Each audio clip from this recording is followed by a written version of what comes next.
Luciano, fala para nós aí. Muito bem, bom dia. É um prazer, para mim é um prazer estar aqui, ainda que seja domingo, ainda que seja de manhã, uma oportunidade importante de conversação, de diálogo, de debate. Não me surpreende a ausência, né, dos pais. Eu me lembro que quando eu era adolescente, em minha cidade, lá no Vale do Paraíba, a gente fazia eventos, daí na nossa cidade, na rua, ninguém e tal. As pessoas não vêm faz muito tempo, né? E talvez a gente deva pensar sobre isso, né? A gente associou muita coisa boa à palavra democracia. Eu vinha conversando agora antes dessa reunião começar com o Hugo, com o Jean Charles, e a gente aprendeu que democracia é uma coisa boa, e eu acho que a gente está descobrindo que democracia tem muita coisa ruim, tá? E me parece que nós precisamos conversar sobre essas coisas ruins que tem na democracia, e conversar de maneira autêntica, aberta, madura, sem medo, né? Então parece que no Brasil a gente está um pouco sequestrado pela impossibilidade de falar mal da democracia, tá? Então a gente não pode criticar a democracia, a gente não pode falar o que ela tem de errado, tá? Então nós temos uma geração que está no poder e uma geração que sequestrou isso. Quer dizer, não pode falar mal da democracia, porque falar mal da democracia é automaticamente falar bem de alguma outra coisa que não é democracia. E não se trata disso, a gente sabe, tá? Eu tenho a impressão, e venho conversando isso já há algum tempo, e venho pensando nisso já há uns 2, 3 anos, que a nossa crise fundamental é uma crise civilizacional. O Brasil vive uma profunda crise de destino. Nós não sabemos para onde nós estamos indo como nação. Tenho a impressão, aliás, ou a gente está indo para alguma coisa muito ruim, ou a gente não está indo para lugar nenhum. A gente está patinando no mesmo lugar há pelo menos 30 anos. Tá? Há 30 anos que nós estamos patinando. Eu digo crise civilizacional porque, por exemplo, quando a gente fala do problema dos estudantes na escola, né, consumo de drogas, né, a fragmentação familiar, todas essas coisas são sintomas dessa crise civilizacional, né? Então a gente está gastando, e claro, também nós não temos, a gente faz isso meio que sem alternativa, mas a gente meio que fica enxugando gelo, né? Fica enxugando gelo. A sensação de quem trabalha ali na linha de frente da batalha é de que ele está enxugando gelo, né? Então isso cria um desânimo muito grande, né? Então, para que a gente perca um pouco a sensação de enxugar gelo, é preciso que a gente passe a discutir a coisa no outro nível. O primeiro nível é esse, quer dizer, a democracia não é tão bacana como disseram que era. Ela tem problemas graves, tá? E isso precisa ser admitido. Como que a gente percebe os sintomas dessa crise civilizacional? Bom, nesses últimos 30 anos, que coincidem com os 30 anos da democracia brasileira, nós nos tornamos o país, o maior consumidor de drogas da América Latina. Os 30 anos da democracia brasileira coincidem com o fato de que nós nos tornamos o maior consumidor de drogas da América Latina. Esses 30 anos de democracia coincidem com o fato de que nós somos o segundo maior consumidor de cocaína das Américas. Esses 30 anos de democracia coincidem com o fato de que nós nos tornamos a segunda pior educação do planeta. Esses 30 anos de democracia coincidem com o fato de que nós nos tornamos a maior taxa de homicídios do mundo. Esses são os pontos-chave da nossa crise civilizacional. E esses 30 anos são 30 anos que a esquerda está no poder. Então isso nós temos que falar sem medo, abertamente, francamente, dar nome ao pai da criança, para que eles tenham nome. Tá? Nós precisamos discutir democracia, discutindo que as pessoas, por que há um esvaziamento hoje no salão. Eu não vou chamar atenção para quem veio, não, o importante é quem veio. Não, quem veio não precisa ser lembrado que é importante que ele tenha vindo, porque ele já é maduro o suficiente e sabe o papel que está fazendo. Veio porque sabe que é um dever. E qual que é o problema do Brasil?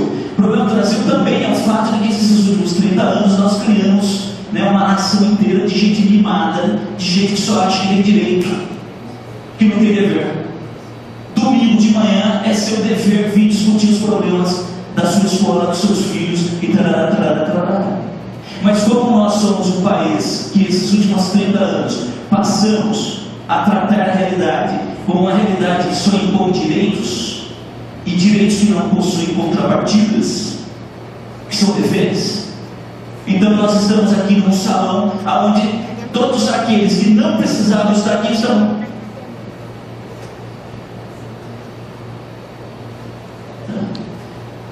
Ora, essas são as questões com as quais nós devemos se defrontar.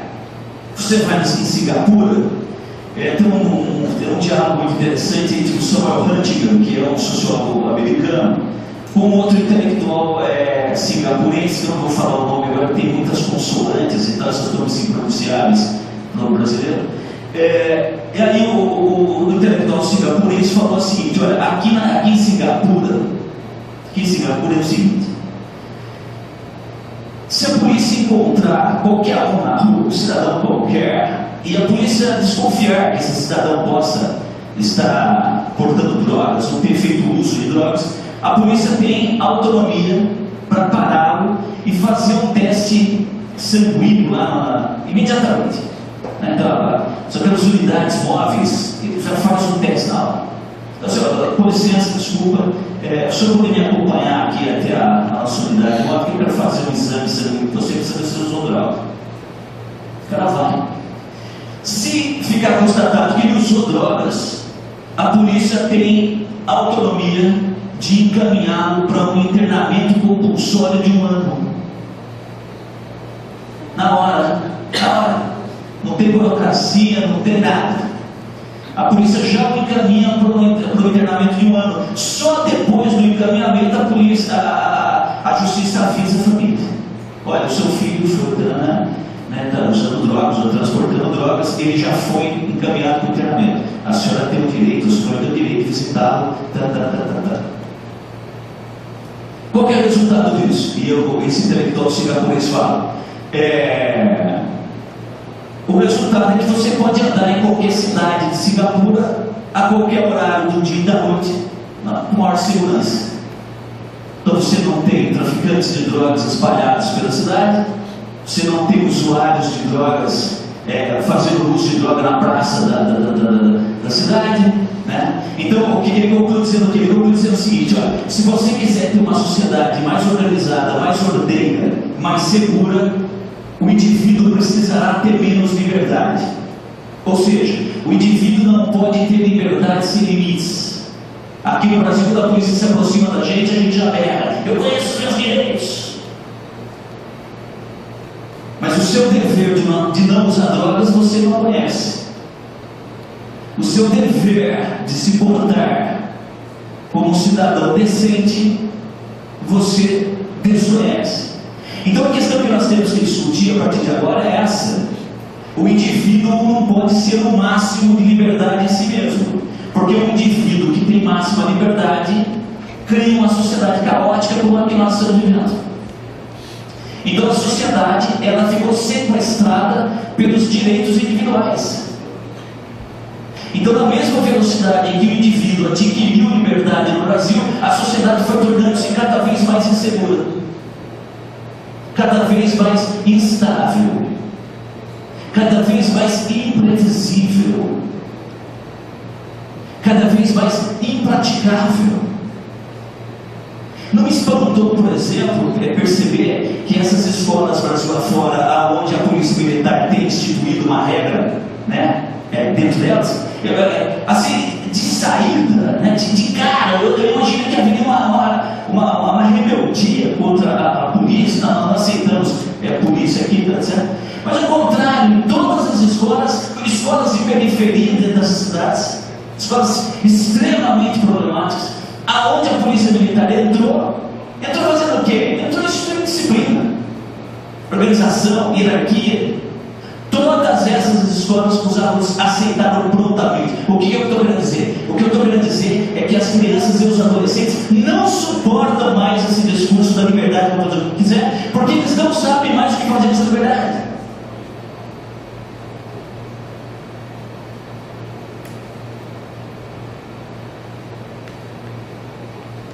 Por que eles aceitam a polícia militar nessas escolas? Pelo amor de Deus, alguém nos coordene, alguém mande em nós, alguém nos ensine a viver. Aliás, a palavra liberdade entre nós brasileiros é tudo menos o que ela é. Fiz um teste essa semana na faculdade de Direito. Perguntei para o que é liberdade? A liberdade é de ir e vir, liberdade é de se expressar, liberdade de ir e vir. Tem um cachorro lá no meu bairro, tem. Tem um cachorro lá, vira e mexe, ele está perto da padaria, eu mando lá um pouco lá, ele está perto da quitanda. Cachorro não tem liberdade de ir. A liberdade de se expressar. Que liberdade de se expressar pode ter uma nação onde 75% da população é analfabeto funcional? Analfabeto funcional não se expressa, não sabe? Liberdade é o dever de fazer com que todas as potencialidades que você como humano tem se realizem. Isso é liberdade. Essa é a definição tradicional e clássica do termo liberdade. Liberdade é fazer tudo aquilo para você que te torne um cidadão melhor, para você e para a comunidade onde você faz parte. Isso não sou eu que estou falando, isso é a definição. Liberdade é quando eu me torno tudo aquilo que eu posso ser, ou aquilo que Jesus, você citou o Evangelho. Eu sempre evito qualquer risco de citar o Evangelho, porque eu não sou dos cristãos mais atuantes, mas é a passagem dos talentos do Evangelho, que Jesus falou, os seus talentos, e se você não usar, o pouco que você tem, ele será tirado. Essa passagem é a passagem da responsabilidade do Senhor mesmo. Tá? Que é exatamente tudo aquilo que nós não temos. O Brasil é hoje um país que tem vários campeões mundiais de xadrez que nunca vão ser campeão mundial de xadrez. O Brasil é um país que está cheio de físicos excepcionais que jamais serão físicos excepcionais. O Brasil é um país que terá a melhor liderança política do mundo, que nunca vai ter a melhor liderança política do mundo. Por quê? Porque um país que corrompe a população com liberdade, que ninguém sabe fazer uso, é um país que não vai dar número 1. E não está dando. Eu assistia ontem na Globo News uma entrevista com o Tarcísio Genro, que foi governador do Rio Grande do Sul, é um dos próximos do Partido dos Trabalhadores. Aí eu pergunto assim para ele, o PT, a gente precisa pensar um novo projeto político. Eu disse, não, primeiro a gente precisa pensar o que não aconteceu. Eu fiquei espantado, ele está falando do futuro, sem ele falar do presente. Nós temos uma tragédia na mão. O que a gente faz com o fato de ser a segunda pior educação do planeta? A segunda pior educação do planeta só pode se transformar na maior consumidora de drogas da América Latina, que é o que nós nos tornamos.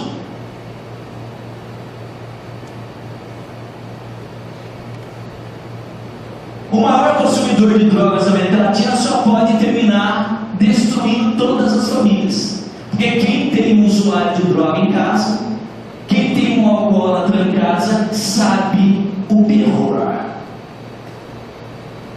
O Brasil conseguiu criar a excrescência jurídica de descriminalizar a droga para o usuário. Se você for pego com um pininho de pó, não tem problema. Pininho não tem problema. Se pegar uma caixa de sapato de pininho, daí não pode. Mas um pininho só não é crime. O Brasil produziu a excrescência de descriminalizar o uso de droga para o usuário, mas que proíbe a venda. Olha. Mas que incoerência é essa? Isso é uma incoerência jurídica gigantesca. Nós aceitamos. Por quê? Porque o indivíduo tem o direito de escolher. O indivíduo tem o direito de escolher o que ele é. Ele que escolhe. Não. A comunidade tem que escolher. O indivíduo tem que se ajustar à comunidade, aos seus valores. Se eu estou numa família estruturada, organizada, estruturada, bacana, independente de ser de pobre ou de classe média, isso não interessa. Se eu tenho a minha família, se ela é uma família bacana, organizada, estruturada, e de repente eu tenho um filho que escolheu usar drogas, e daí eu tenho uma lei que permite, ou no máximo não criminaliza, esse único indivíduo da família vai desestruturar tudo.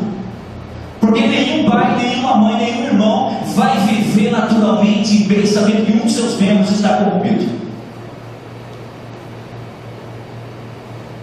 Mas que diabo é isso? Da gente permite um de usar, mas não permite o outro de vender? Eu não sou traficante, mas se fosse traficante eu vou organizar um movimento em favor dos nossos direitos de vender droga.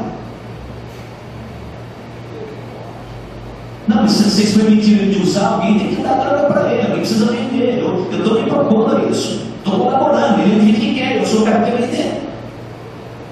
Vocês percebem o que está acontecendo nesse país?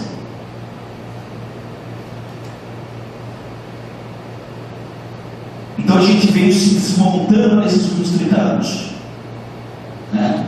Então a cultura tradicional, ela foi demonizada. A religião virou um crime, e o outro lado disso é uma sociedade embasada em direitos individuais.